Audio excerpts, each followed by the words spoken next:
Eat more chips, don't let the salad win.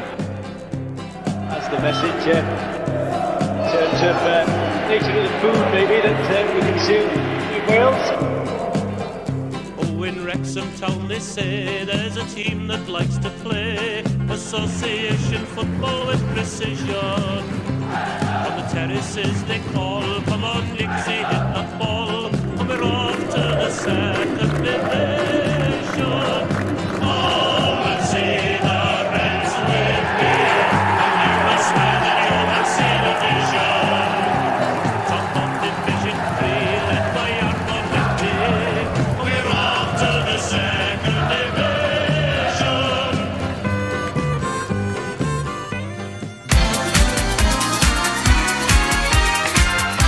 Hello and welcome to the Eat More Chips podcast, the official podcast of one of the most recognisable flags in the Welsh football supporters universe.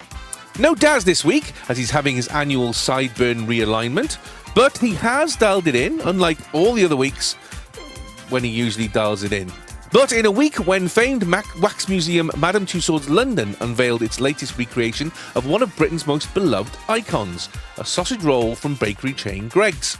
The museum showcased the Greggs sausage roll wax sculpture in the run-in to National Sausage Roll Day, which falls on the 5th of June.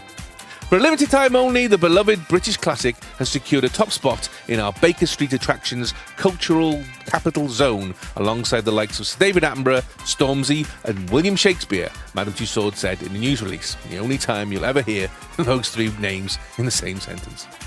Now, due to his proclivity for pastry-based foodstuffs, my co-host this week has been banned from the exhibition as a security precaution.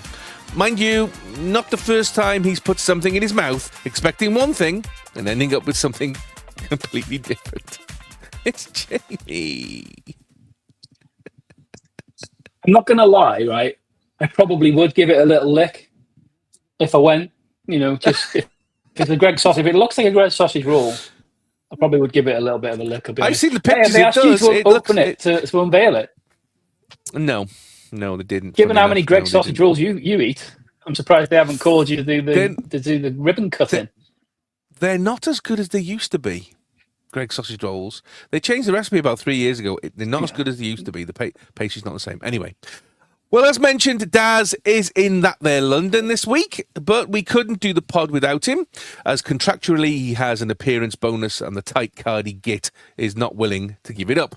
So, hello, Daz. Hello, guys. Yeah, sorry I can't be with you. Unfortunately, I've got to be in that there London. I wouldn't bother. The streets aren't paved with gold. I've checked. Really looked thoroughly. No traces of it left behind. So somebody's got here first, guys, so I wouldn't bother. But no, in all honesty, I'm actually in the shadows of Alexandra Palace. I'm in North London, in the shadow of the great iconic building and the home of British broadcasting as we know it. So some of you may feel that's a very fitting place for me to be part of a podcast, and then some people might think it is a terrible disgrace and an insult to the broadcasting greats that have gone before us. Either way, this is where I am. This is where I'm speaking to you from now, and hopefully I'll chip in from time to time during the pod. But for now, back to you guys. Jamie, congratulations to Ollie Rathbone, who got married this week. As a professional wedding photographer yourself, is that a gig you would have liked to have done? I think so. Yeah, it would be great. It would be good to do something like this for someone that's maybe a bit more in the public eye. From my perspective, to kind of get my work seen by a broader, wider audience would always be good. But to me, it wouldn't matter. From a professional point of view, wouldn't matter whether they were a footballer, or a movie star, or Joe Public. The clients, I treat the clients exactly the same regardless of who they are. But yeah, I don't know how whether there's like a bit of a secret black book that footballers and celebrities use for suppliers and things like that, or whether they just go out and source suppliers like everybody else. But no, the pictures are lovely. They looked very, they both look very happy. It looked like they had a lovely day. So congratulations to them. But definitely, I'll be up for it. If there's any Wrexham AFC players who are planning on getting married in the not too distant, give me a shout. Well, the transfer window is officially open, and as you'd expect, Wrexham has been linked to everyone from Davis Keeler-Dunn, Charlie Savage, Kiefer Moore, and even Ben Davis. I'm surprised an agent hasn't dug up the corpse of Pele just to be able to make clicks. This made me laugh from the South Wales Reds message board showing a line diagram of footballers the season before retirement. And it reads, were you one of the best in the world? If it's yes, you go to the RSL or MLS. If it's no, the next question is, are you half decent or ex-Prem? If it's yes, then there's the Wrexham badge. And if it's no, it's MK Dons. Sorry, MK Dons, about that one. It did make me laugh. Jamie, it's great to watch our fellow podcasters speculating on whom we might sign. The boys at Local Pundit have done a deep dive on who might work, and Matt at Racecourse Ramble has been covering some possibilities as well, with some amazing picks. So if you haven't popped over to their sites and have a look at them on social media, go and find them and watch them back.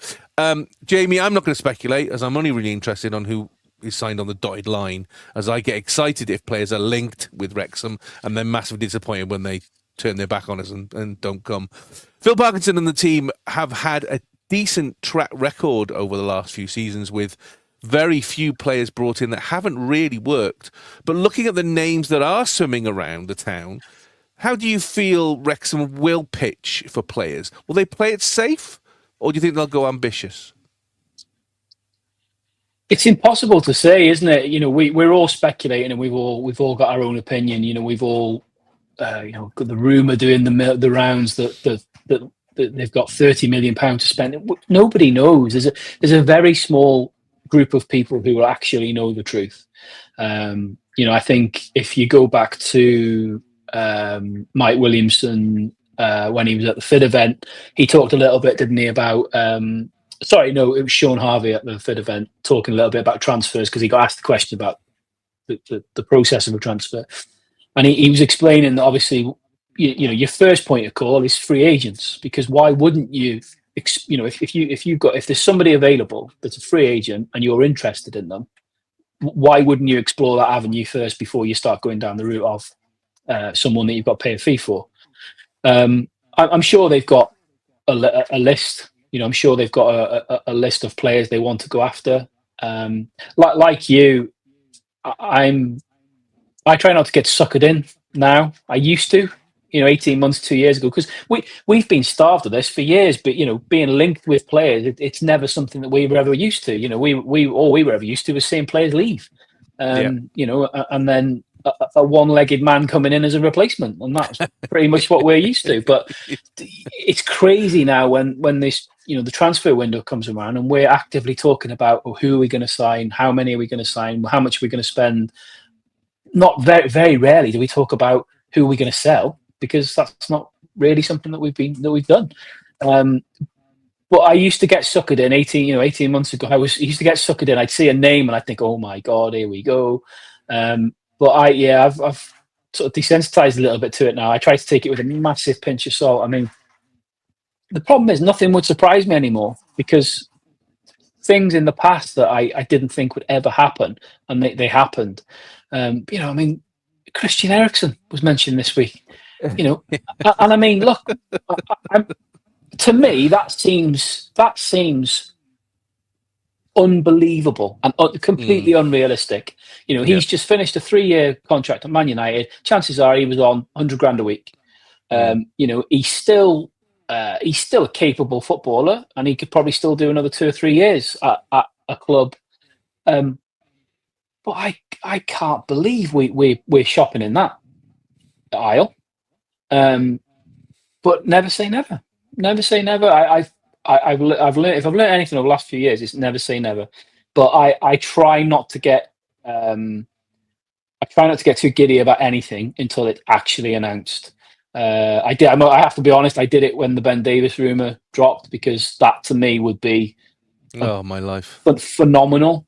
But the thing that it's probably one of the downsides to Wrexham now, because of the status that they're at, the clickbait that Wrexham, anything Wrexham, the clickbait is every agent and his dog will be using Wrexham to leverage more money or a better contract for their players. So we are literally getting linked with everybody. I mean, the one that makes me laugh is I keep seeing whenever there's a transfer rumor on X, regardless of who the source is, if you look at the comments, I guarantee pretty much on every post it'll say something like, "This smells of Wrexham." That seems to be the latest thing. We just seem to be getting linked with everybody. But yeah, I doubt we'll do any business in this first little short transfer window because it's open for 10 days, isn't it? 2 weeks or Yeah, something, and then it before the closes World again. Club Cup. Yeah. Yeah, and then it opens again. I'd be very surprised, even though there are one or two clubs who are doing some business. Blackpool. Well, Brentford signed Liverpool's keeper, which Daz predicted, didn't he, last week? He said Yeah, he thought that their keeper would go, and Brentford signed him today. That's a brilliant signing for them. But a little bit more at our level. I noticed Blackpool have done a couple of good bits of business. Yeah, Stockport have lost quite a key player, haven't they? To them? Yeah, their defender, which is interesting. But I'd be surprised if we do anything in this first little stint. But I think obviously after that, whenever it reopens, I just hope that we can get the bulk of our business done as soon as possible, so that the players are hopefully can go on the tour, because that's going to be that's going to make a massive difference, because I think you are going to be integrating quite a number of new players, and they'll really benefit if they're part of that squad from when pre-season starts. I think the only sort of caveat to that is, I think if we do explore the loan market, which I suspect we are going to now, because we should have access now to Prem youngsters.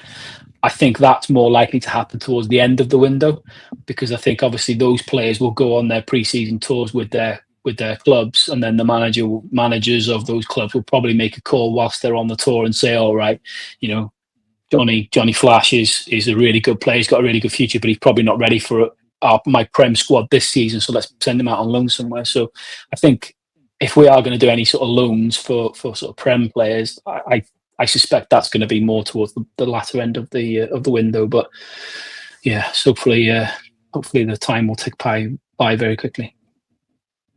Don't be afraid to cry now, even when the world comes crashing in.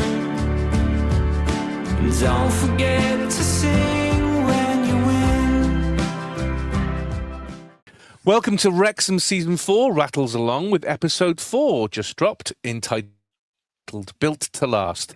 Channing Tatum brings his magic to Wrexham, while a few ageing stars step forward at just the right time. Wrexham tries to build a youth academy to set them up for the long run.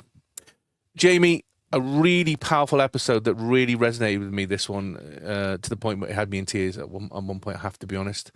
What were your thoughts on this week's episode?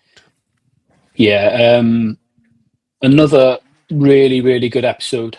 I think from a personal perspective, and you'll know exactly what I mean when I say this, it was a tough watch given the spotlight on the academy.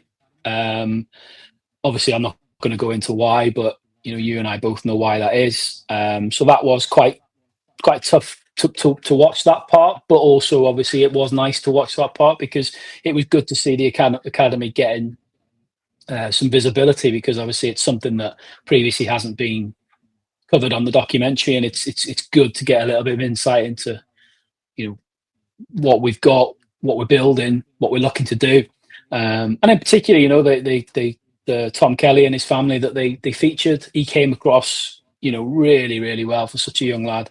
Him and his family, they seemed very down to earth, and it was great to hear a broad Scouser saying how proud he was representing Wrexham. And hopefully, but as we've said when we've talked about the academy before, hopefully this is now the start of what is going to be a long-term conveyor belt that we will see at the first team for years to come, that will benefit from, whether that's directly on the pitch or from a financial point of view from players moving on. It's something we've cried out for a long time. But yeah, the thing for me, this episode kind of epitomised was they in this series. I don't know if this is just me, but this series to me seems they're doing a very, very good job of telling multiple stories at the same time, but without it getting confusing. Like if you broke down what was in that 45-minute episode, there were so many little sort of branches that off of it. I mean, there was a bit of a spotlight on Mullin, obviously scoring that goal against Blackpool.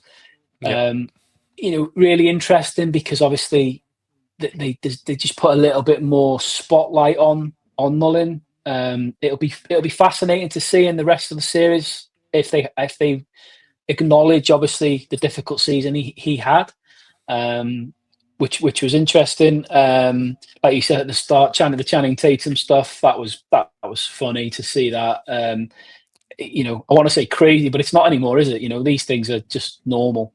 Although I would love to know what happened to that party because that sounded. I think everybody would, to be brutally honest with you. I think that sounded an absolute blast, but it's great. I'm just great for the players that they get to experience things like that. I think there was obviously quite a heavy feature on the Christmas period, which we've talked about before. I think it was particularly sort of a timely reminder about the contributions that Stephen Fletcher and Mark Howard made last season. I mean, obviously Mark Howard was in goal for a period of time and made some crucial saves, and obviously with him now being released. But the same with Fletcher, and I think it really hit home for me how crucial he was during that Christmas and New Year period with the goals he scored. And I don't think it would be an over-exaggeration to say that was probably the difference between promotion and not. Those winners that he got in that spell, because he literally did say, because that was at the time of the season where we were playing awful, and we talked about it at the time. We were playing awful and riding our luck, and he kept cropping up. 4 games on the bounce, 4 home games on the bounce, scoring winners. Which was great. Although the thing that made me chuckle about that part was when they put the flashes on the screen of like tweets that people do. They've pixeled out the users now, so you can't tell who they are. But the one that really tickled me, which I'd not seen at the time, was somebody posted, "I'd let Stephen Fletcher kick me in the bollocks." I thought it was very funny. So that was good. What else was there? There was very interesting to hear Rob say on the episode that they were close to purchasing the Rock. We've talked about this before, speculated about it, debated whether would it be a good thing for the club to do. But for them to have included it and kept it in the episode was very interesting, because obviously there's not been anything announced about that. Hopefully that's true. And hopefully it's obviously I don't know when that was filmed, so that could have been a month ago, it could have been 6 months ago, but they must be fairly confident on it to have left it in. But that would be a great asset to add to the club as a whole, for presumably for the women to use as a base. So that was interesting. I really loved the little moment in the dressing room where Steve Parkin gave his little speech on Parky's 1000th game. To quote him, "In the modern game, to achieve 1,000 games is fucking remarkable." I think that sums it up. But unquestionably, the highlight of the episode was the piece about Gareth Owen. Like you say, I think really hit hard, that bit. Hats off to him for putting himself out there. It would have been quite easy for him to have said, "No, look, I don't feel comfortable doing that." And he couldn't have come across any better. As a player, you and I remember him as a player. There'll be a lot of sort of new era fans that maybe know the name, but don't have will have never seen him play. I mean, as a player, he gave everything he had every time he crossed that line. Determination, fire, tenacity, and exactly as Wayne said, he had that never give up attitude every time he played. Absolutely. He was an absolute. He was one of those players that you were proud played for your team, and he was proud playing for Wrexham. And to see how he's then applied those attributes as a player to what he's been through in the last couple of years in his personal life is inspirational. It really is. And I didn't think word. That's the perfect word you've used there. Inspirational. That's exactly what it It Oh, was for me as somebody who's had heart problems, not nowhere near to the level of Gaz, but has had heart problems myself. It was inspirational to yeah, see what he has gone through and what he's achieved. It it, was incredible. absolutely, and to see him sort of thriving as best as he can. Obviously, it has had a life changing effect on him, on his body, and something he's got. It's like Gemma summed it up perfectly. He's still Gareth, but it's just a different version of him, and he's having to obviously adapt to a new way of living and things. But to see how he's picked himself up and got on with his life, and it was so lovely to see the respect and the appreciation that the girls that he works with have for him. You could see that in that few seconds that we saw of it, and that's all we saw of it. You could just see how much kind of respect and admiration they've got for him. But I mean, Christ, I didn't think I could respect the guy any more than I already did. But yeah, absolutely. After that, unbelievable, and it was really nice that obviously he got the opportunity to kind of show and publicly show the support that Gemma's given him, because again, that shouldn't go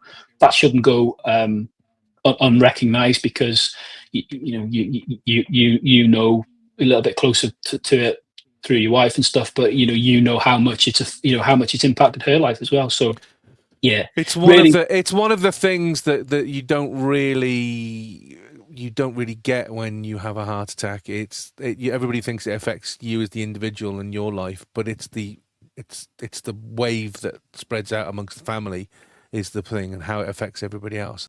Daz, what have you made of this week's quite emotional episode of Welcome to Wrexham?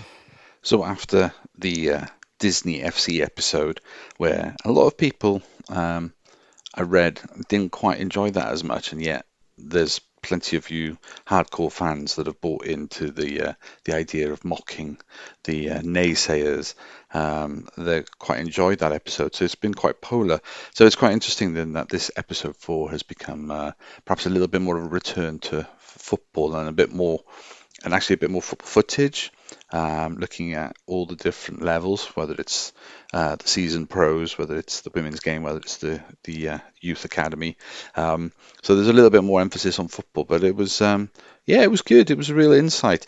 I mean, I'm intrigued to think about whether or not the edit was done a while ago, because of course it emphasizes the significant part that some senior players had in the season, and these veteran players have now left the club. So were these echoes, were these signposts put in, especially so that we can acknowledge their contribution this season before they leave, or did the editors have no idea that these players were likely to be leaving, and it's just a complete coincidence? So that fascinates me. But it was great to see a lot more of the women's game featured.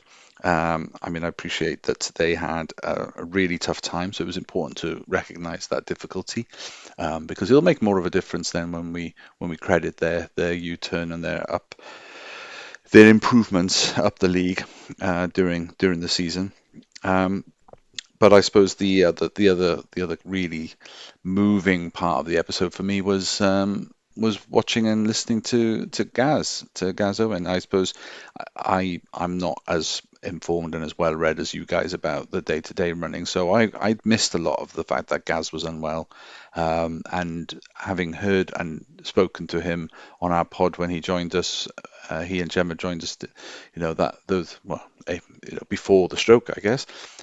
So I've not seen or heard him since, to know that what a huge impact his illness has had on him. So again, for him to have that platform to be able to sort of share his rehabilitation, his return to work, the effort and the energy that he puts into what he does, and how significant that is to the youth team, to the women's game, how revered he is by Wayne. It's just some really nice touches, and then the youth academy, that's a really important thing. I think listening to your CEO being a little bit more vocal makes a difference. But just to see the likes of your Cleworths and actually a little cameo from Ashfield as well, and they're your they're your success stories of the academy so far, and hopefully there's more to come from it. So genuinely thought it was a really good episode, really enjoyed it, and even though it was more back to football, there was still the lightheartedness comedy of whatever happened on that birthday party for Elliot Lee's birthday. I mean, that's one way to celebrate, isn't it? And the text messages to go with it, with your Channing Tatum's doing his winding up Ryan. I think that's just hilarious, and I think if Ryan decides he needs to leave and go early, then he misses out. And so what happens on tour stays on tour. He'll never find out. So yeah, brilliant episode, really enjoying it. And halfway through the season, so it's going to be a quick one, this one. So we'll see. We'll see what the remaining episodes reveal as we go through the weeks. But yeah, enjoyed it. Jamie, now we're halfway through the season with only 8 episodes being made in season 4. Looking forward, there are some really big episodes ahead, including the incredibly difficult story around the Wycombe away game. As it's shaping up, do you think this series is going to be one of the best? If the second half of it is as good as the first half, I would say it will be. Like I said before, I think for me, they've done. I think maybe if you take I was going to say if you take the Disney FC episode out of it, because that was quite, a fixed theme, as it were. But even that kind of did it to a point. But I think, credit to the producers and things. But this season, yes, Christ, listen to me, series. This series, I've noticed that they seem to be doing a very, very, very good job of telling lots and lots of different individual stories in an episode, but not in such a way that you're getting confused. It is kind of linked, and the timeline is linked together, but they seem to be cramming so much in to what is a short space of time, but without it getting too much that you kind of come away from it and think, Christ, what did I just watch? I think they're doing a phenomenal job, and I've thoroughly enjoyed the first half of it. What blows my mind is the fact that obviously it's 8 episodes in the series. It's a 45-minute episode, if obviously an hour including ads and stuff, if you're doing it that way. But the amount of footage that they must have that doesn't see the light of day, it must be unbelievable, because you and I have both been to the games, and they're there all the time. They're filming in the crowd, they're filming Parky, they're filming the players, all the little subs, the side things. It must be such a colossal job going through all that footage and trying to decide what the hell you put in these episodes. But whomever it is that's involved in doing it are doing a sterling job, and I've thoroughly enjoyed the first half of it. And if the second half is as good, and obviously we know how the story ends, so it's got every chance of being good, then it might be up there as the best series yet. Come and see the Reds with me, and you will swear that you have seen a vision. We know just how they feel when they beat me by McNeil. We're off to the second division.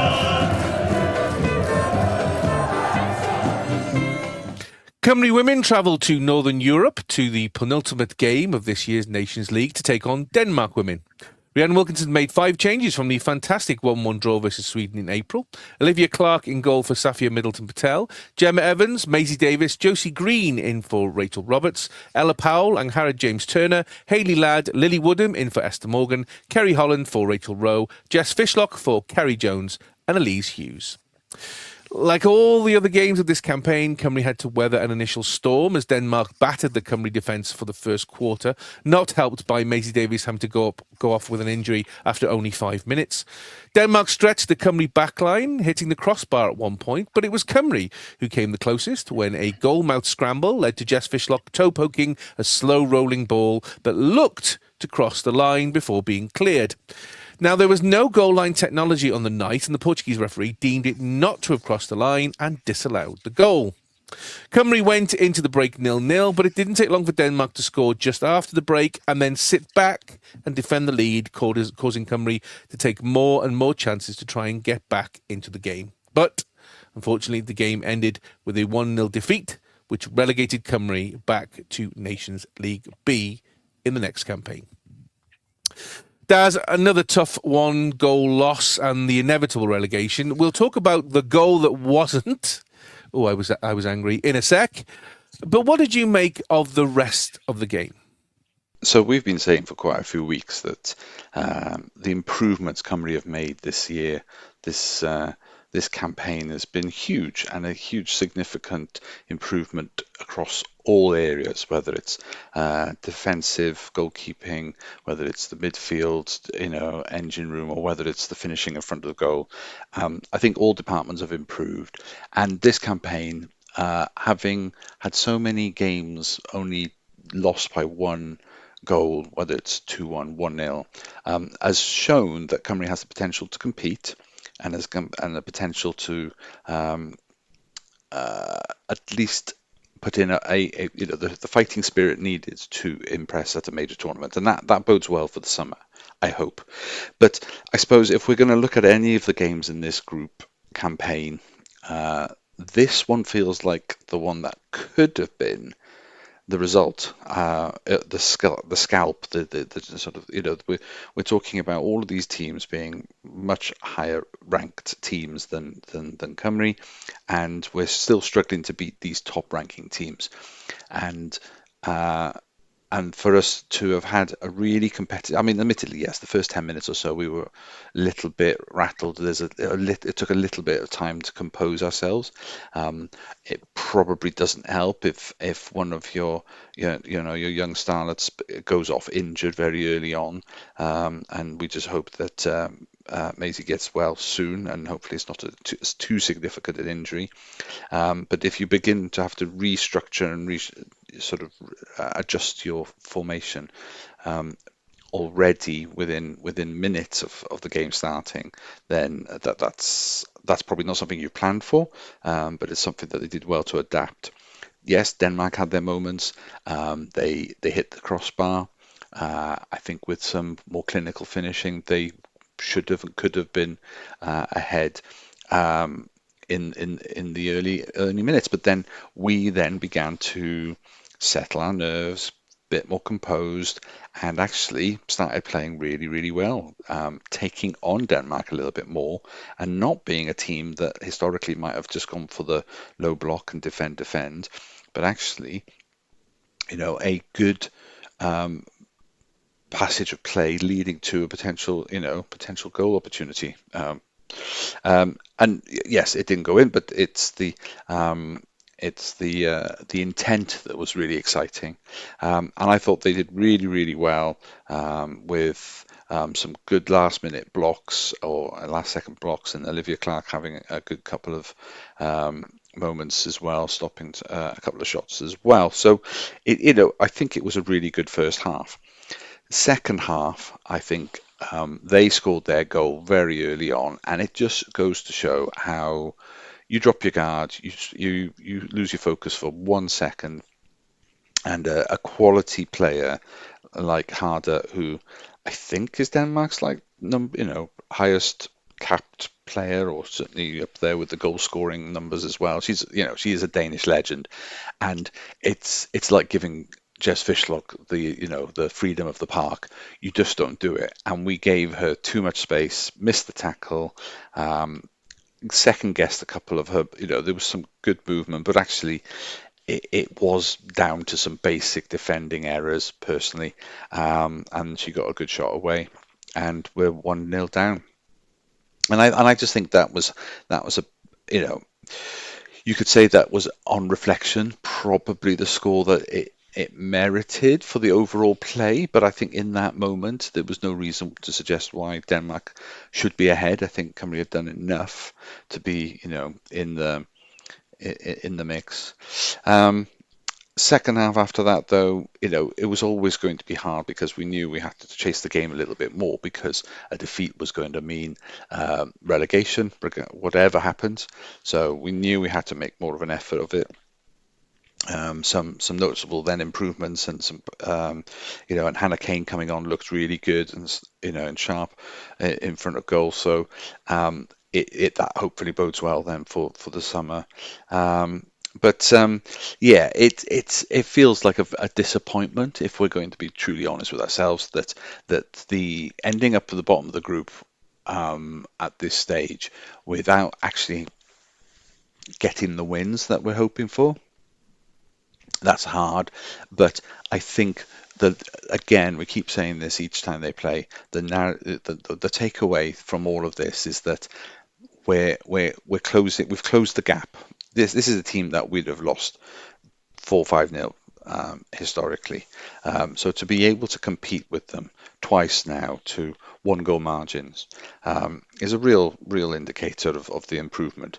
And I think it was good preparation. I mean, yes, we still yet to beat a team in the top 20 world rankings, but I think if we're focused, if we've got some of, I was going to say, all our best team fully fit, I think any team will want their first team fully fit, but I think we've got a little bit more depth than we've had historically.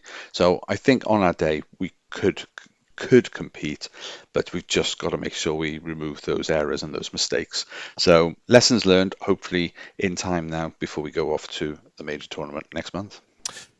So, Daz, Cymru on the end of another decision that could have made a huge difference. Big question, got to ask it as PGMOL representative. Was it a goal? Was it or was it not a goal? It's bizarre that we're having this conversation when in an international game there wasn't even goal line technology. I mean, you just think that that's a given. That's the basics of any modern ground broadcasting setup. You'd think that goal line technology would be the minimum. Yes, I appreciate VAR is another level.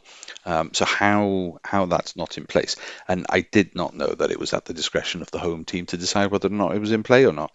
And you'd think that surely that this would be something that's just installed permanently at most major clubs and major grounds for this kind of competition. So it's bizarre that we're having this conversation. Did it go in or did it not go in? My first impression was, when I first watched it at full speed, no, I didn't think it'd gone in. I thought the defender had done an amazing job to, yes, Jess Fishlock was the first to react, and it just showed the quality that she has, that she's always alert and never going to give up on a chance. The defender did a sterling job to get back to the line, cleared the line. I have seen a couple of stills where they zoom in and it looks close. It looks close to being all the ball over the line. But you can also argue that it's hard to tell. The curvature of the ball, is it still on the line? So, and the defender's body obviously is blocking the linesman's view, so they're not able to contribute to the conversation. And the referee was looking at it at an angle that was never going to be able to confidently give that decision. So it's a hard one to sort of, because obviously if we'd had that goal, the dynamic in the team would have been different.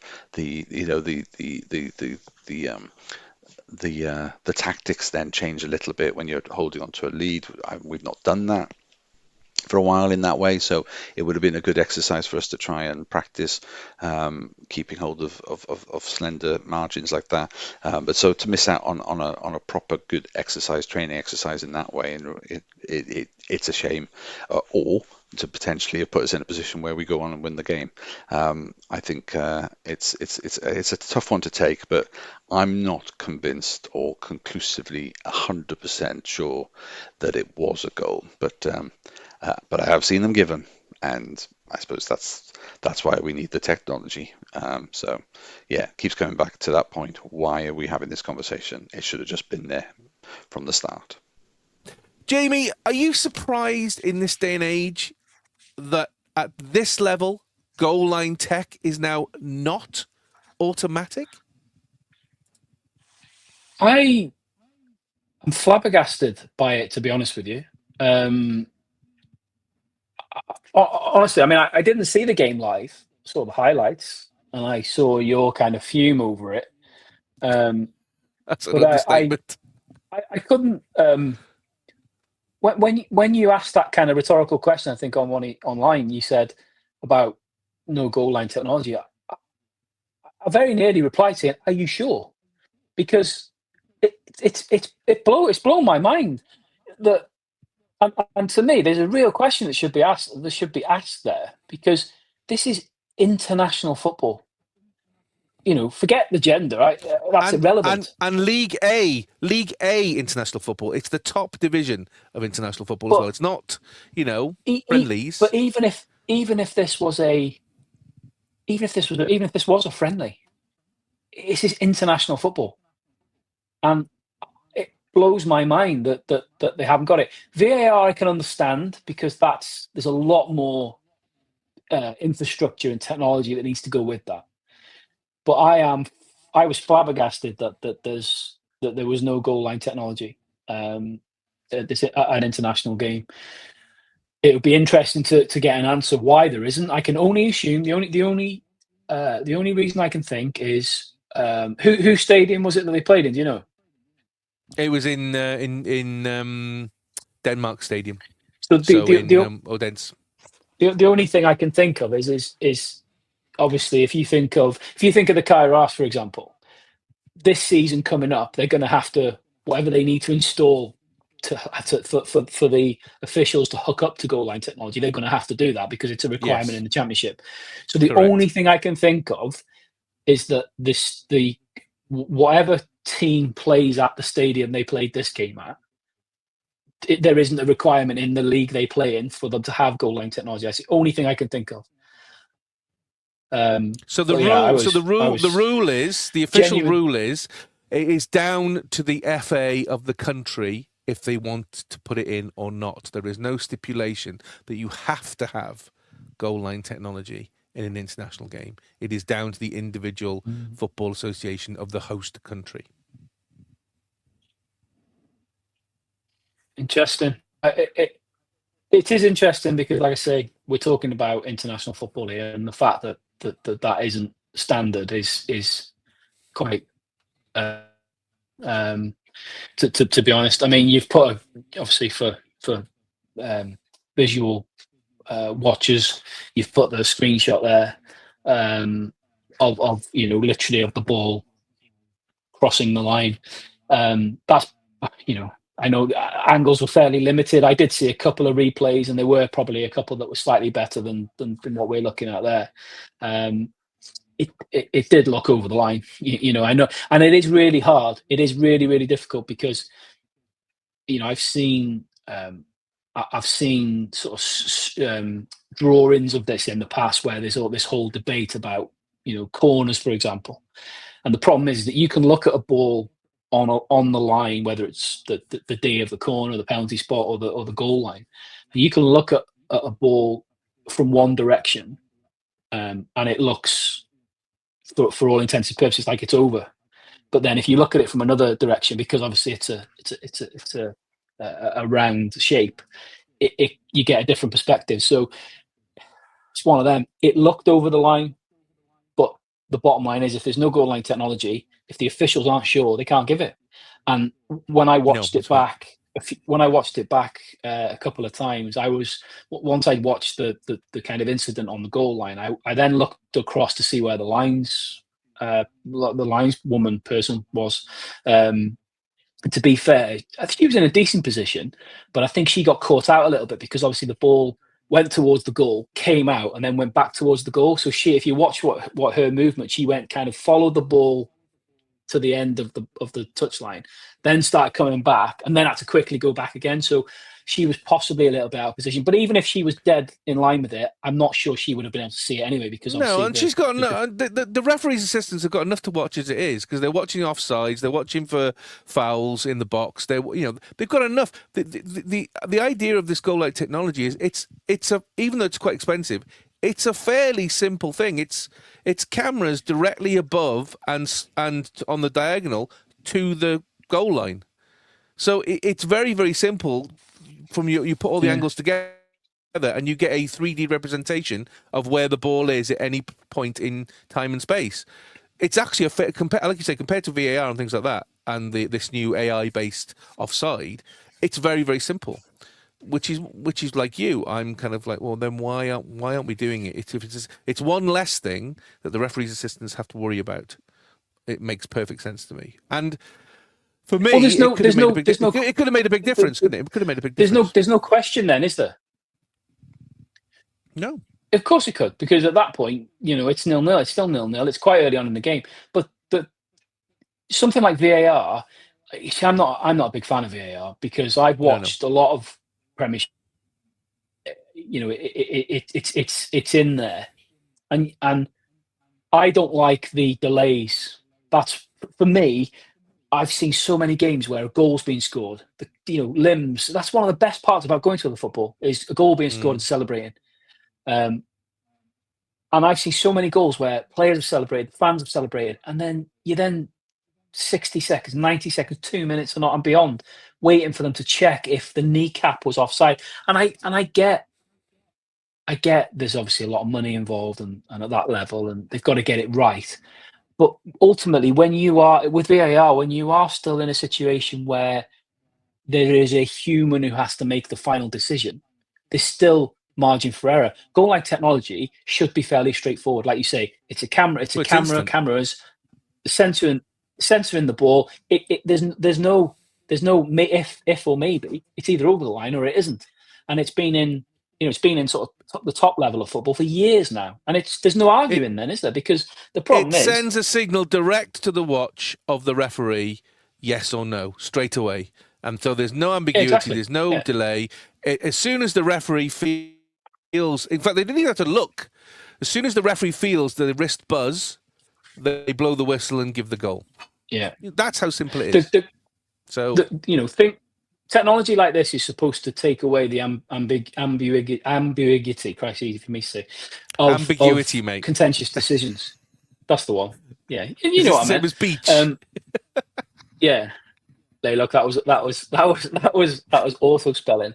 Yeah, there's nothing wrong with it. There's nothing wrong with beech trees. It takes that away, doesn't it? Or it should take that away. And the problem is okay. This game.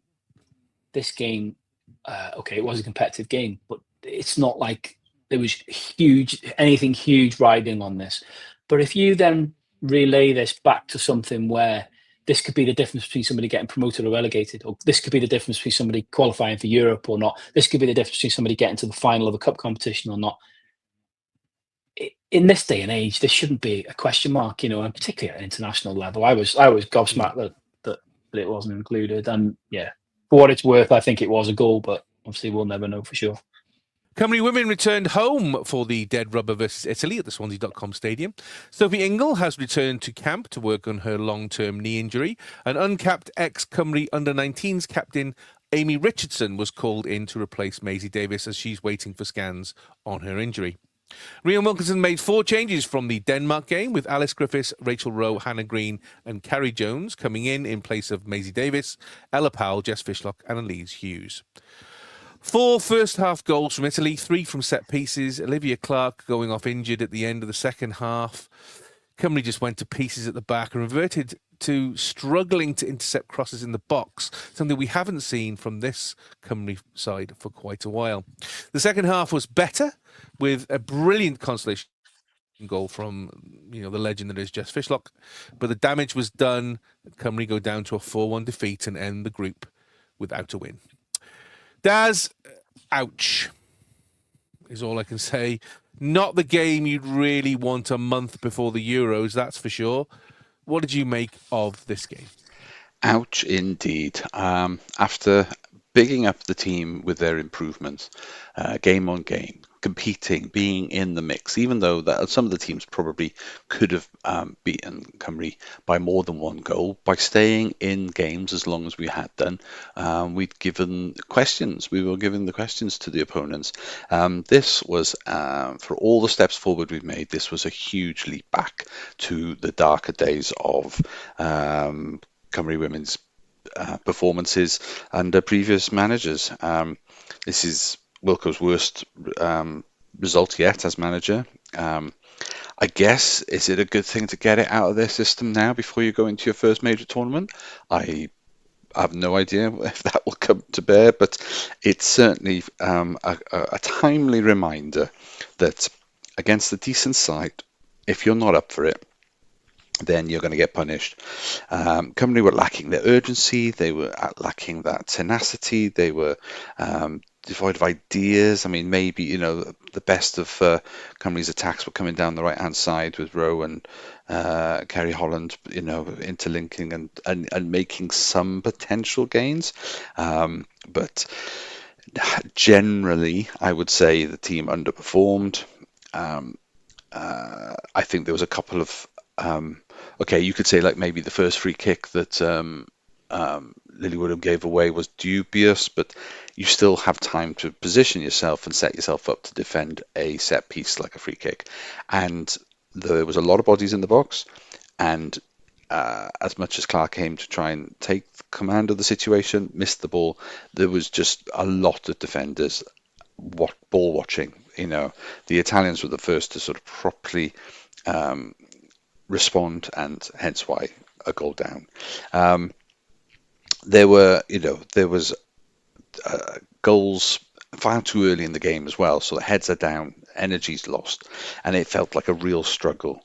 And to be able to go second, okay, 2 goals, okay, you think, right, let's get to half time. Third goal, you think, oh, this doesn't bode well. Then we lose our goalkeeper, which is a worry before any major tournament. I mean, literally all the way through the game, every time somebody goes down, anybody who's sort of seemed to have been taken a knock or some sort of injury, you kind of hold your breath and hope it's nothing serious before the summer tournament. But to go 4 in the first half, I mean, Middleton Patel comes on for Clark, and the first thing she's got to do is take the ball out of the back of the net after wasn't really a goal she could do anything about. It was terrible defending, really, on another set piece on a free kick. So I think there's a lot for the team to sort of look at and work on. Now, second half, you could say they won the second half because they lost 4-0 in the first half. They won 1-0 in the second half. And that was because there was a marked difference. There was a little bit more energy in the team. Possibly, you could argue that Italy had taken their foot off the brake, off the gas a little bit, on the basis that they'd done enough in the first half with 4 goals.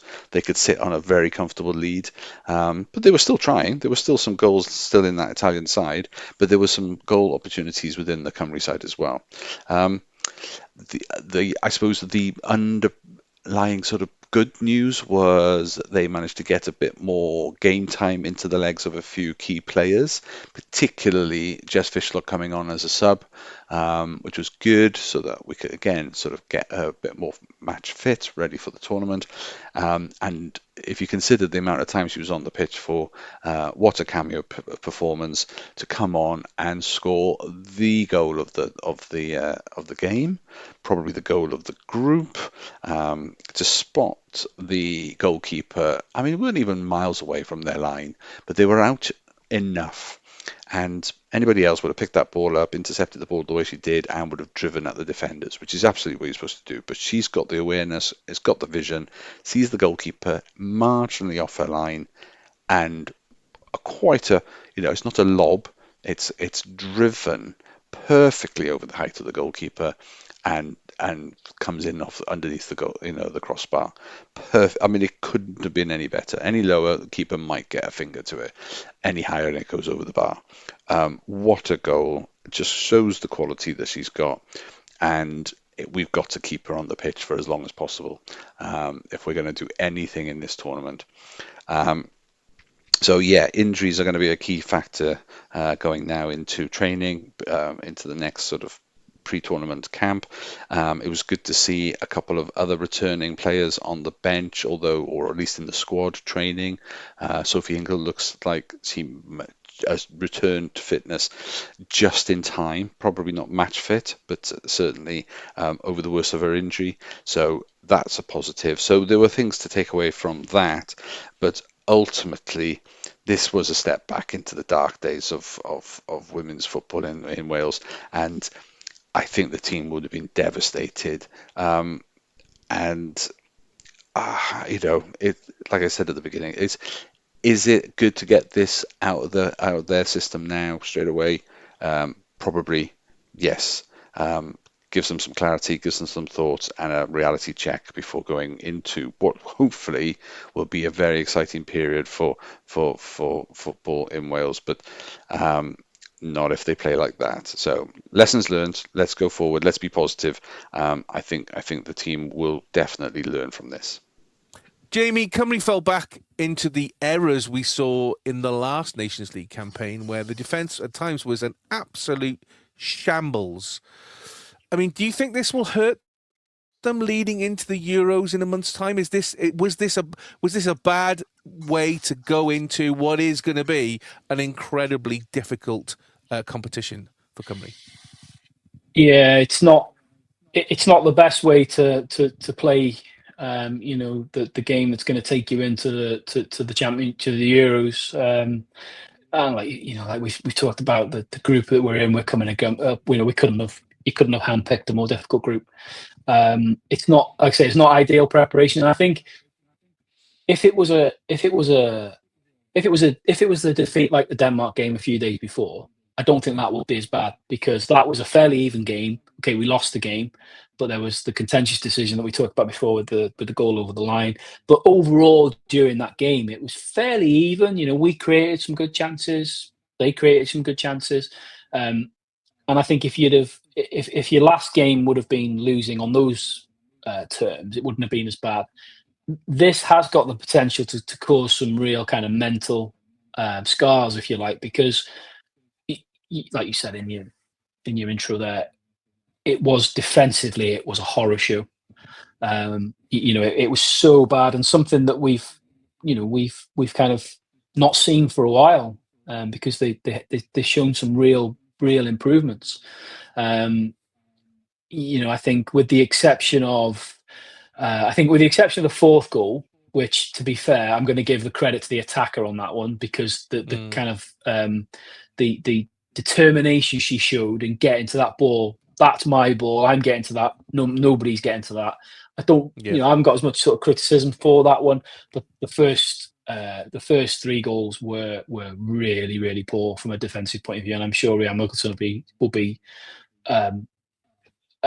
angry and disappointed with them. But yes, to answer your question, it could mentally have an effect, because the concern for me in this game, we've come up against a really good Italian team. Let's not forget, this was a defeat to a really good team. But I think to be 2-0 down after 20 minutes, what kind of concerned me and what concerns me going into this tournament is the fact their head seemed to drop. There didn't then seem to be any real kind of, I'm not going to say fight, because that's not fair. That suggests that they stopped playing. I don't think it was that. I think it was a confidence thing. I think they'd gone 2-0 down quite early on, and I just think they just lost all belief that they could get back in the game, and then struggled to get back in the game. They did create chances. They did have some chances during the game, and you have to try and find the positives. And like you said, Jess Fishlock's goal was, at any level, was a fantastic goal. Although I did have a little chuckle to myself, because when I watched the replay back after she'd scored the goal, all I could think of was Daz having a go at the keeper. To be honest, but it was a great example. In fairness to him, it was a picture perfect example of what he said before, which is if you're playing in the women's football, I would be doing that all the time. If you were in striking distance of the goal, I'd be doing it all the time, because it's a weak point. It's a definite weak point, isn't it? It is. I mean, to be fair, she had a bloody good go at saving it, and I think the precision was so good on the shot, she was never saving it anyway. But it did. And it was Italy's second keeper as well. Let's not forget, because they substituted their keeper, so it was the young number 2 keeper. Not that that's an excuse, because obviously you'd expect them to perform at any level if they've made the squad. But that is a possibility. Hey, look, if nothing else, Daz has got a little bit more footage there for his I hate goalkeepers campaign. and he can Yeah, add it to definitely. that, Yeah. and off he goes. But no, disappointing, very disappointing result. I'm sure they'll all be gutted. I just hope, I hope I'm wrong. I hope that they can just brush this off, completely forget about it. But there is a possibility it could have a negative effect on them going into the Euros. Well, Rhian Wilkinson announces her Euro squad on the 16th of June from the top of a Witwa on the top of Snowdon, which is quite interesting because it's part of the Euros theme of being on top of the world, etc. So, yeah, 16th of June. And obviously, when that news comes through, we'll announce that as well. Daz, so Cymru finish played 6, won none, drawn 2, lost 4. Rhian Wilkinson admitted in the press this week that it's no longer good enough just to be close, and was surprised that Cymru didn't get at least one win in this Nations League campaign. Cymru still haven't had a competitive win versus a world top 20 side, and the Euros are very fast approaching. Are Cymru developing fast enough to break that ceiling, or are we limited due to the resources we have available? Yeah, you're right. I mean, we've come on such a long way from expecting drubbings to being pleased we lost by 1. And I'm part of that voice. I'm part of that thinking. And I know that Wilco wants us to stop thinking like that and think as challengers and contenders. Do we have the quality in the team, the strength and depth? We don't match the big teams. We don't match the historically strong teams. Their system is far too well set up at the moment, but we're making strides, and that's really important. But I do think on our day, with a fully fit team, we can shock anybody. We can compete with anybody. We've matched Germany. We've matched Sweden. We won in a fierce battle against the Republic. There are games that we would have lost in the past, and we didn't. So yes, not to have beaten a competitive side from the top 20 still is disappointing. But we are a small country with a small squad. We've got a lot of youth in that team. Some quality players, but they're 18, 19, and well, some of them are even 16, 17 when they're first joining the camp. So it's the situation we're in. It is going to be hard for us to compete at the highest level, but somehow we are competing at the moment, and we've just got to be really, really pleased about that. Support the team. Hopefully, the summer will bode well for us, and build on that then for future tournaments. I suppose the defeat to be bottom of the group of Group A at this stage means now it makes it much harder because we go back down to Group B. We don't get a guaranteed playoff place. So it puts the pressure back on the team to compete and do well in the next Nations League. So not ideal, but like Wilco said, she's not sacrificing these practice games for anything other than practicing and preparing the team for a major tournament. Totally back her 100% on that idea, and we hope that it comes to fruition in Switzerland.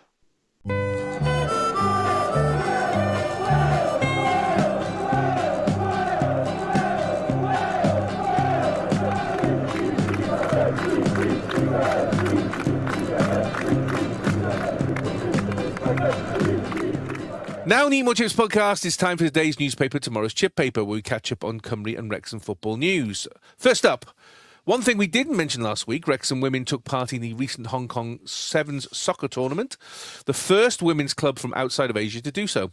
Managed by Gaz Owen, the team played exceptionally well in difficult conditions of heat and humidity. They beat Chonburi FC 1-0 in the first game, a goal by Grace Morris. Then beat Eastern Thunder 1-0, Eva Suckley scoring the only goal. They drew 0-0 with Hong Kong FC, and then a tense match versus TSL FC with Eva Suckley scoring in the last kick of the game to draw the game 1-1. The last group game was versus Kitchee Sports Club, drawing 0-0 and finishing the league unbeaten in second place, meaning they met Kitchee Sports Club again in the final. In a very, very close game, Kitchee managed a long-range shot on target to score the only goal near the end of the game, and Wrexham couldn't find an equaliser, losing 1-0, but finishing as runners-up in the competition. Jamie, great performance from Wrexham Women. How much do you think this experience will benefit the squad, particularly the under-19s?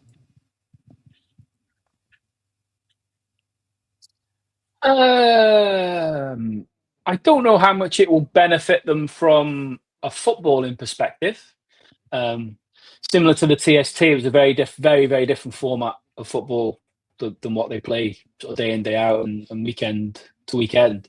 I think from a life experience point of view, invaluable. You know, it would have been such a brilliant thing to be part of.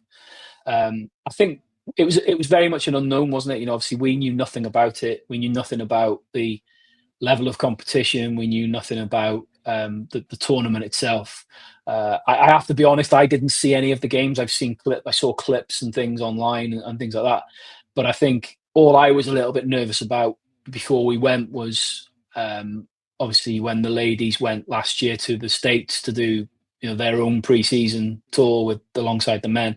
It was a real eye opener, wasn't it, to see the kind of the difference in quality. And that's all I was concerned about was this going to be another kind of scenario like that where these girls were going to go over there and these teams they were going to be playing against were going to be like Harlem Globetrotters of this format and give them hiding, which bear in mind that this team was made up of a lot of the under-19s, that wouldn't be good for them at all. So the fact that they've gone and competed and more than held their own. I mean, ultimately come very close to winning the thing. Absolutely brilliant. It was obviously great that Gaz was over there with Gemma and a couple of others. Managing them and getting them playing. Nice that there was a couple of senior players there with them as well. Brilliant to see Mia Roberts back in a Wrexham shirt. In any on any stage. And they all look like they thoroughly enjoyed it, and they certainly did. They certainly did themselves, and they did the club proud. So for me, everything I've seen, everything I've read, it was a success, and I'm sure they loved every minute of it. Daz, Lily Jones has been announced this week to be inducted into the National Eisteddfod Gorsedd, one of the highest honours in the Welsh language, as it's being held in Wrexham this year in the beginning of August. She was a vital part of the squad in this tournament. How important a player is Lily going to be next season, do you think, in the Adran Premier? It's such a great honour to be nominated to become a member of the Bardic Circle of the Eisteddfod, as much as it's cloaked in ceremony and faux history. It's what it is. It's a fellowship. It's such a brilliant honorees sort of system where recognition for people who have contributed in various ways to Welsh culture, to the country of Wales, and to Welsh arts. And for Lily to get nominated or to be awarded a place in this very privileged company is absolutely a testament to her capacity as a player, as a young person, motivational young woman for people in Wrexham, and the fact that she's also a Welsh speaker and she promotes the game through the Welsh medium and through a Welsh commentary, which is great. Another shout out to a friend of mine, my old school friend, Ellen Nevydd, who actually is up there at Wrexham University, and she's been there for years, and I think she's been awarded her award for the fact that she is actually the vice chair of the executive committee for this year's Eisteddfod at Wrexham. So I just wanted to say a big shout out and congratulations to Ellen, because she's thoroughly deserved that. Yes, Lily going forward, I mean, what a fantastic ambassador for the game, but also a brilliant player.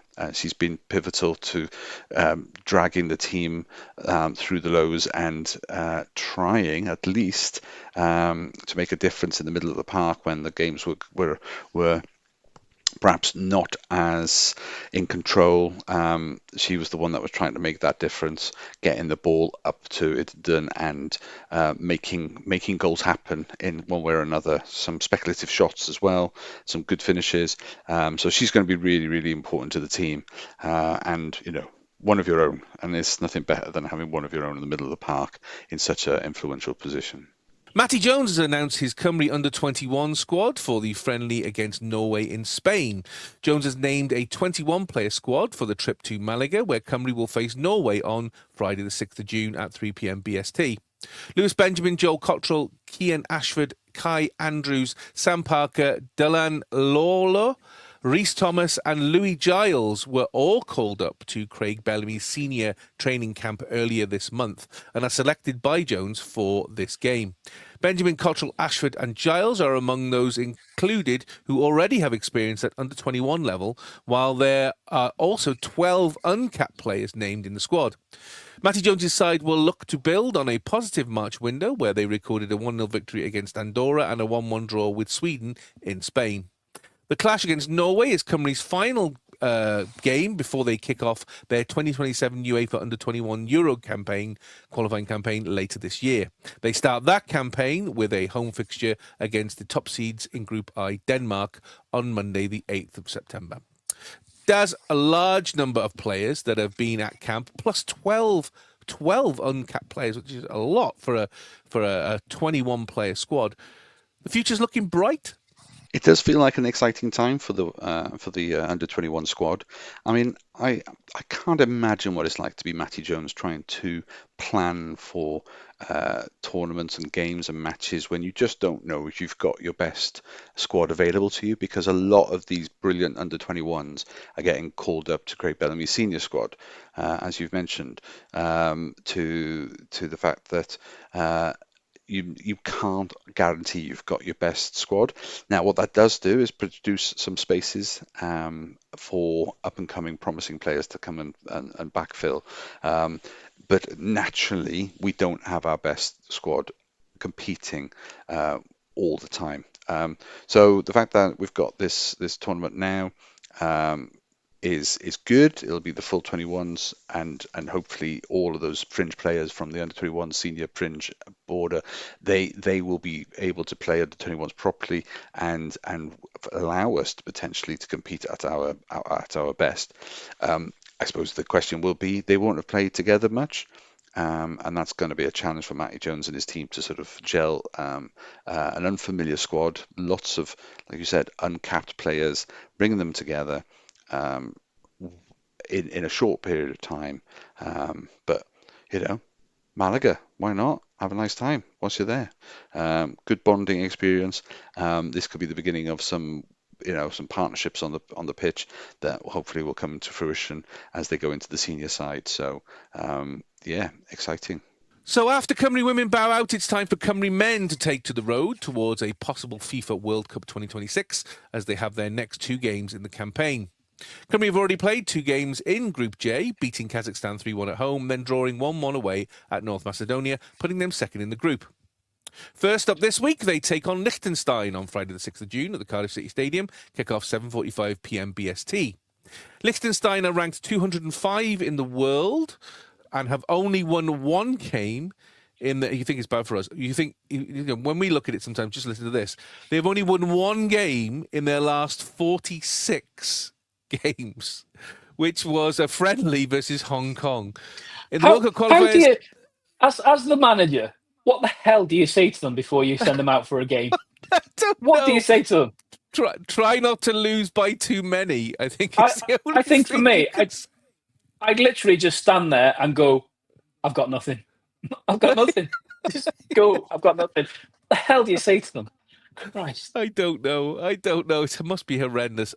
In the World Cup qualifiers, they have lost 3-0 at home to North Macedonia and 2-0 at home to Kazakhstan, sitting them firmly at the bottom of the group. Cymru have played Liechtenstein previously 3 times and have never lost.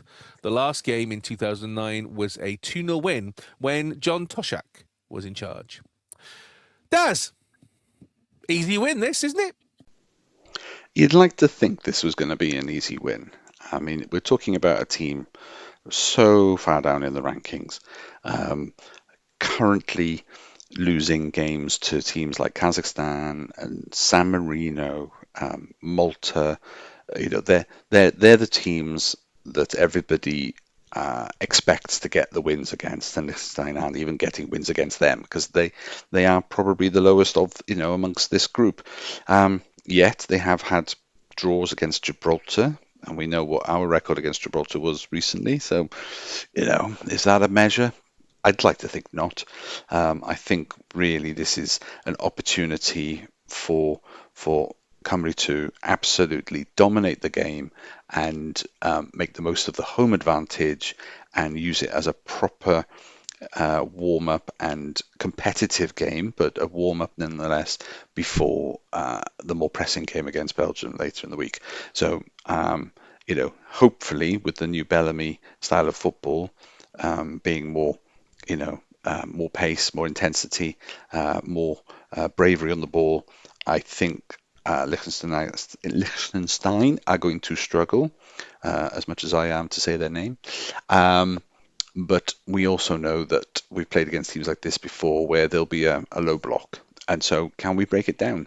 Can we make the difference? What can we do? What are the techniques? Is it down the wings and crosses and dominating the air and getting the big man in there, Kiefer or something like that? But I think my sense is that they're going to play fast and along the floor and rely on our pace, rely on our quality, and get your Wilsons, your Brookses on the ball. Tap into Brennan Johnson's new confidence. Get the wingers involved, and no silly goals, no conceding silly goals. That's the key thing for me. But yeah, it should be a win, straightforward. Jamie, what do you think Craig Bellamy will want to see from this game? I think the fundamentals of what he's instilled in this squad since he's taken charge, there's a bit of a pattern emerging of how he wants to play the game. Yes, he changes the personnel, and he does change the way that we play, subject to the opposition. But there is a fundamental identity now to the way he wants to play, which is high intensity, high press, attacking football, which is brilliant because obviously that's what we all want to watch. And I think, I'm fairly confident he will very much want to go get the players to go out and make a statement. I think it will do confidence the world of good, won't it? If you can go out at home, in front of the home crowd and play well, win the game comfortably, that's only a good thing, isn't it? When we've talked about Wrexham, how big of a thing momentum is in football, and this squad and this team has got good momentum already since he's taken charge. Definitely Complete role reversal from when he took over. What we were seeing with under Page.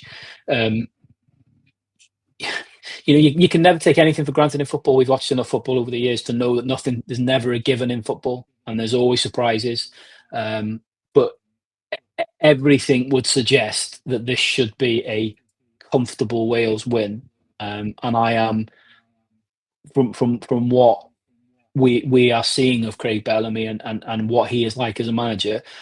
I don't think he is the sort of manager that will allow his players to do anything other than go out there and prove why we're 29th ranked in the world and they're 205th ranked in the world.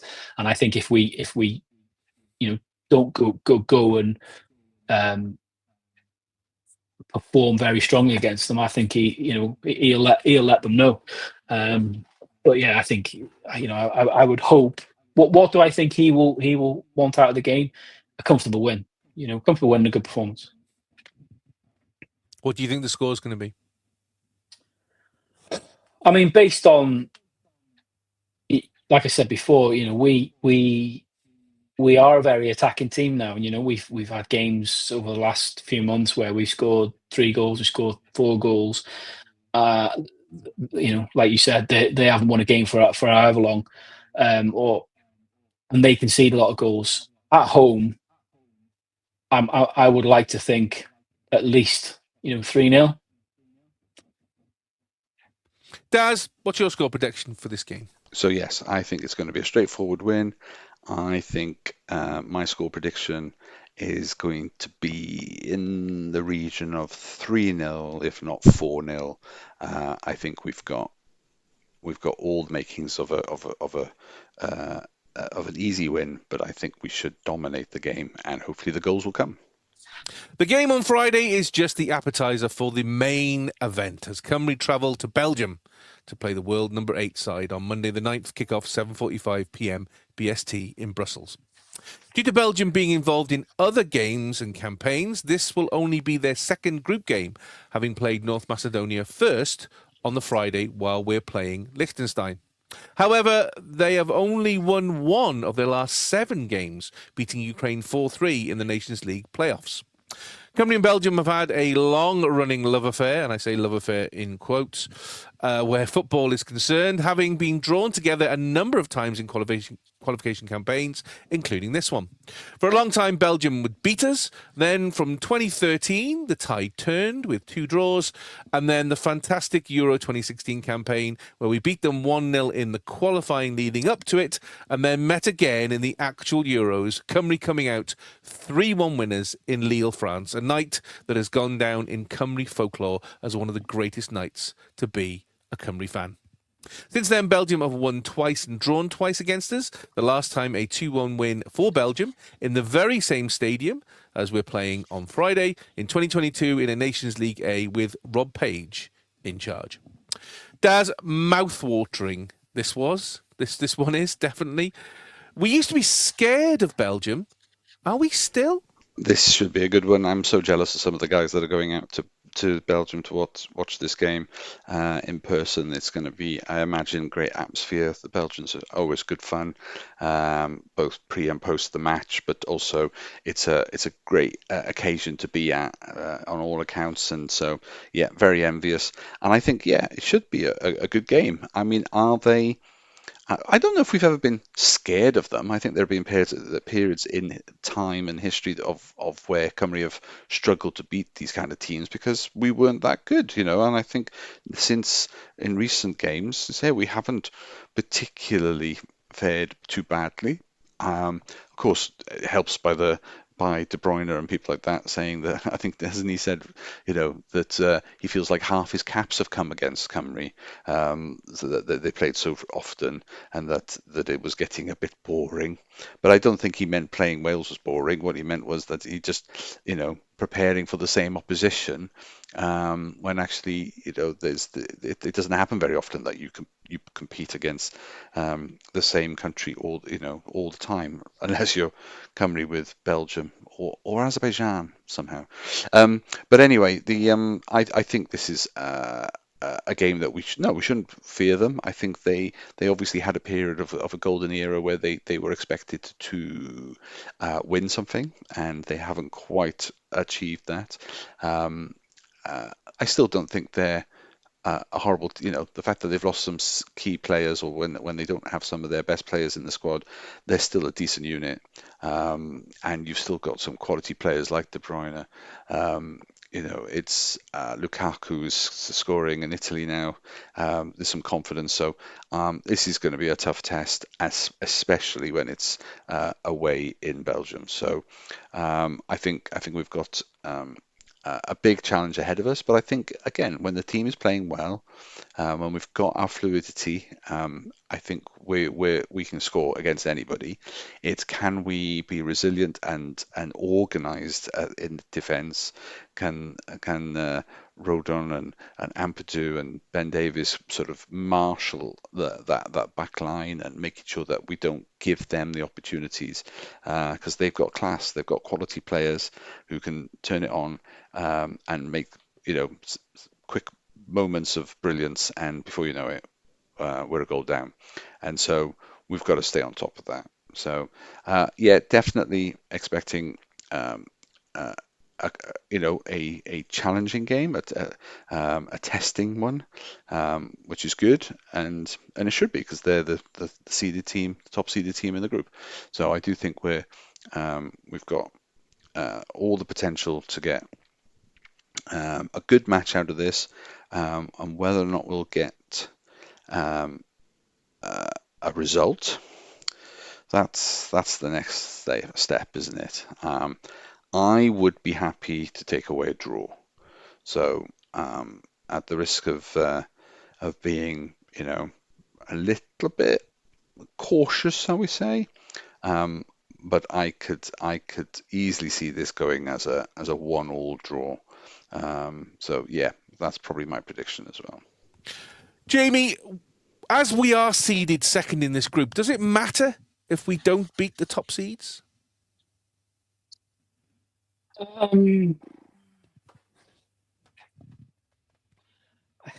Look, when we are going to lose a game at some point. Obviously, I know we. I mean, how many games is it now under Bellamy since he's taken over unbeaten? Must be about 10 now, something like that. Pretty close, I think. Yeah.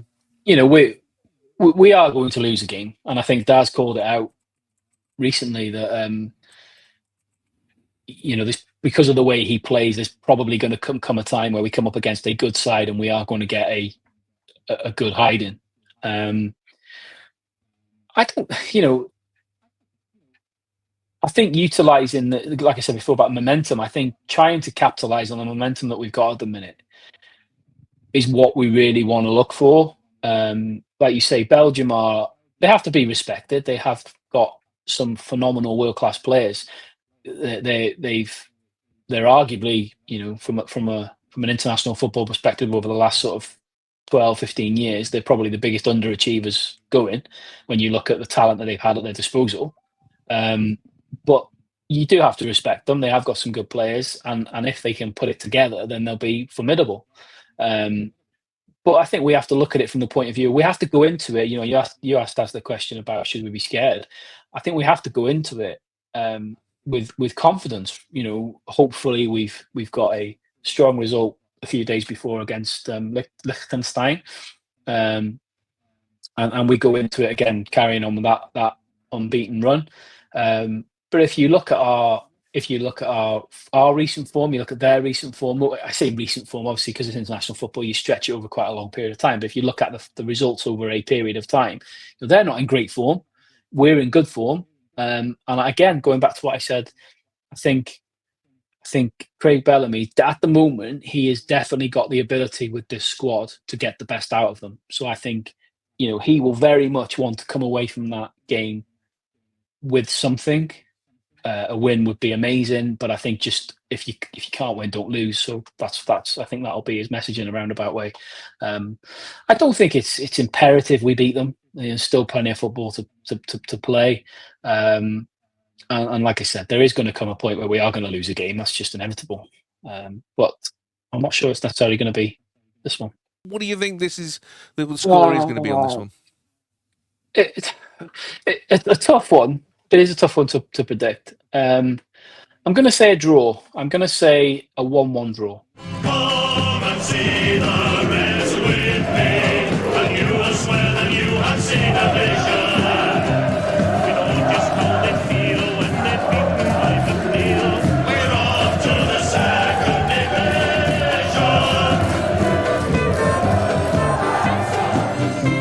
Well, we're just off to have a look at the 200-year-old condom found in Amsterdam with explicit print on it. So, with this, we'll bid you bye-bye. You've been listening to the Eat More Chips podcast, the official podcast for one of the greatest Welsh supporters flags in the universe. If you have enjoyed listening to us, please support the podcast, like, subscribe, and leave a comment. You can find us on audio at Spotify, Apple, and YouTube Music. You can also go into our social media, such as X, Threads, and Blue Sky at Tweet More Chips, or drop us an email, eatmorechipspodcast, all one word, @gmail.com. Instagram, YouTube, and TikTok, Eat More Chips Podcast, and on Facebook, search for the Eat More Chips Podcast group. You can leave us a review if the platform you're listening on lets you do so, and if you have anything particularly you'd like us to discuss, please feel free to drop us a line. Our thanks, as always, to the North Wales folk band The Harvesters, their 1978 Wrexham football song, for providing our pod music. Although he's not been here in person, you can still smell the stale Guinness farts and kebab juice. So, thank you, Daz. You're welcome, mate, and hopefully see many of the listeners and viewers at the Cardiff City Stadium this week. I'm rather looking forward to a bit of live football this week, as much as the football seasons have only just finished in various forms. I am missing live football already, so it'll be good to get back and support the boys at the Lichtenstein game. So hopefully see some of you around. But otherwise, until next week, see you then. Ever present as always is my little brother, who sweeps up, makes the tea, and eats all the biscuits. And you must stop eating so many biscuits. So, thank you, Jamie. Stale Guinness farts. Ugh, nice. You're welcome. My pleasure. Just before I forget, with you saying there about getting in touch, a reminder about getting in touch with forfeit ideas for you. We haven't had a great deal yet, so please That's because get in everybody touch loves with me, Jamie. Everybody loves me, and they don't want to see me hurt. That's what it is. Well, look, if you don't send in some suggestions that are PG, and it's just down to me to pick it, then God help you, because yeah. So yeah, don't forget, email in, message in with some suggestions on forfeit ideas, please. Thank you. Goodbye. What's that? Make him eat his weight in chocolate. Oh, make him. Oh, okay. Well, if that's what the public want me to do there as a forfeit, then I'll do that. Listen, mate, That's if you ate your weight in chocolate, you'd be dead. Okay, what a way to go. I've been Welsh Techie, who's been advising Disney on how to get more Welcome to Wrexham on our screens by laying off several hundred more employees around the world as they have been this week. So until next time, come on, Cymru, and come on the town.